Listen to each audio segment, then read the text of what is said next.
Grazie alla donazione del valore di 1 milione di euro della famiglia Marzotto della Zignago Holding, l'ospedale di Portogruaro avrà presto una nuova stanza per la terapia intensiva.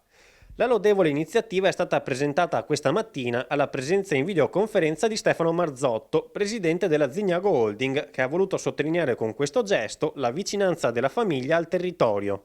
Si chiama tecnicamente una recovery room, quindi è una ulteriore stanza di terapia intensiva che però è dedicata a coloro che devono entrare e uscire dalla sala operatoria, cioè prima e post l'intervento chirurgico, ma che all'occorrenza viene chiusa e utilizzata ad esempio per casi come questi che stiamo vivendo in questo periodo del coronavirus, in cui c'è bisogno di posti letto di terapia intensiva attrezzati, appunto perché sono quelli più importanti, perché salvano la vita delle persone.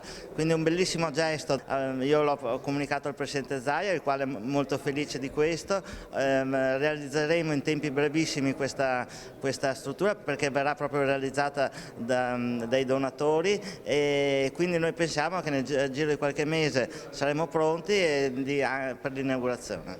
Verrà costruita una nuova zona?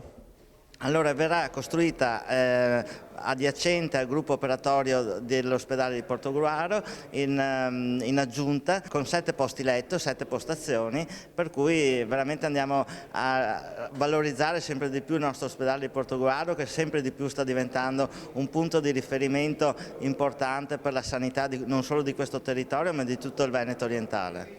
Siamo legati al territorio, nel territorio abbiamo i nostri, io dico i nostri, chiaramente siamo famiglia allargata, i nostri collaboratori, eccetera, eccetera, e lavoriamo sempre insieme. Lavorando insieme si ottengono sicuramente buoni risultati e i risultati devono anche ritornare alla comunità e quindi alla popolazione. E questo ce l'ha sempre insegnato nostro nonno e noi lo continueremo sempre a fare, perché fa parte ormai del nostro DNA. Oggi la comunità ha sicuramente bisogno di una mano e noi siamo appunto pronti a darla. Siamo molto legati a questo territorio, siamo molto contenti di poter lavorare qua e di creare insieme, ribadisco insieme a tutti, ricchezza del territorio e ricchezza data da tante cose, che non è solo una ricchezza economica, deve essere anche una ricchezza etica e morale.